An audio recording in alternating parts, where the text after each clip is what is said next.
nshuti zanjye bakundwa b'Imana, yemwe mwaremwe n'Imana, tugire dusangire amajambo y'Imana ari mu gitabo cya Yesaya. Mugabo kugira ngo dusangire ayo majambo, tega tubanze dusenga Imana.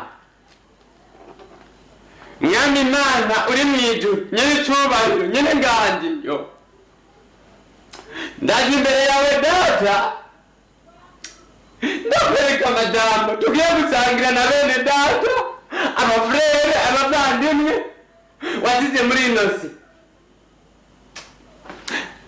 Imbaraga zawe zize kugaragara muri bo ko baza kumviriza no majambo.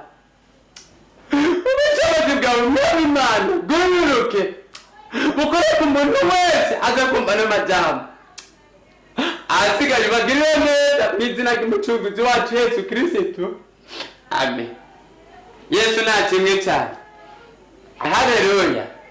Mbiriza tugiye gusangira amajambo y'Imana ari muri Yesaya. Turabe Yesaya. Okay, Yesaya igice cy'icenda, igice cy'icenda guhera ku murongo wa mbere, ndihenze, guhera ku murongo wa gatandatu gusiga ku murongo w'indwi, gusunguruka hepfo hareza ku murongo w'indwi, ndiko ndahabona. Okay, ikigo cyacu kivuga ngo kuko umwana tuvuke, okay, duha umwana w'umuhungu, umutware bwe buzoba ku bitugu byiwe, uwo azokwitwa igitangaza. Ijambo tugiye gusangira aba my friend ni ijambo ryitwa igitangaza. Yesu nakimwe cyane, ariko reka tubanze dusonguruke ku mirongo yose iri ku gice cya gangahe, igice cya gatandatu gusunguruka gusiga hari turasoma mu izina rya Yesu Kristo ngo kuko umwana tuvukiye duhawe umwana w'umuhungu, ngo ubutware bwiwe buzoba ku bitugu byiwe, ngo uwo bazokwitwa igitangaza, umujyanama, Imana y'ubushobozi, ari we Data wa twese ahoraho. Mugira amena. Igitangaza ninde bantu b'Imana? Igitangaza ninde? Ko muri Yesaya avuga ngo duha umwana w'umuhungu, ngo ubutware bwe buzoba ku bitugu byiwe, ngo Mana we, uwo igitangaza ni Yesu Kristo, wa wundi yabanga, umwera gucungura, niwe gitangaza, niwe mujyanama, niwe Mana y'ubushobozi, niwe Data wa twese ahoraho, ariwe Mukama w'amahoro.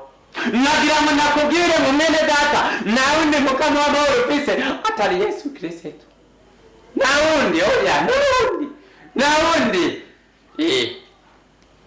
Igitangaza nta kindi gitangaza uzoro atari Yesu Kristo. Nagomba ndakubariye ngo mu gishingo wakiriye Yesu Kristo, Yesu nakimwe cyane. Urabona iyo igituma kigiye kwiba, Yesu arakunda ibisuma. Ni ukuri kwa Mungu, Yesu arakunda ibisuma, kuko rero na kimwe yakuye ku musaraba akigiye ngo n'umunsi turabana muri paradiso.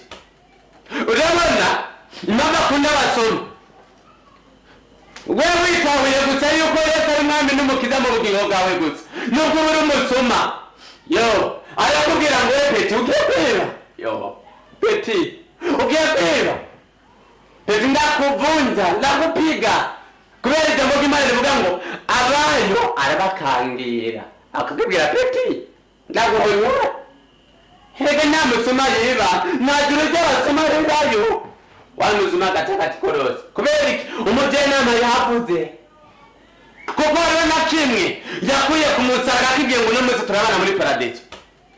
Urabona impamvu akunda abasoma, wewe witahuye gusa yuko Yesu ari Mwami n'Umukiza mu bugingo bwawe gusa, nubwo uri umusoma, arakubwira ngo Peti ugiye kwiba, Peti ugiye kwiba, Peti ndakuvunja, ndakupiga, kubera ijambo ry'Imana rivuga ngo abanyu arabakangira.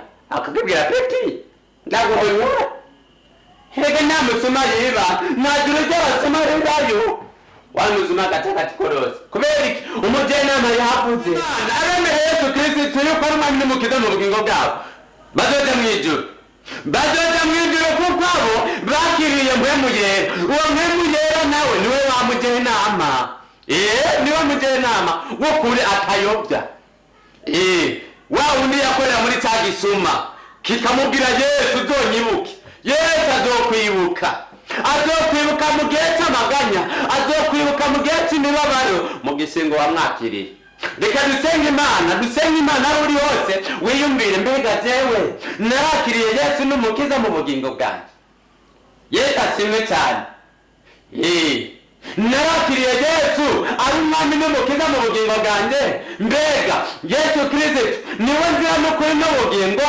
kw'ijambo ry'Imana rivuga ngo nawe uzashyira kwa data atamujyana Yesu nashimwe cyane haleluya reka dusenge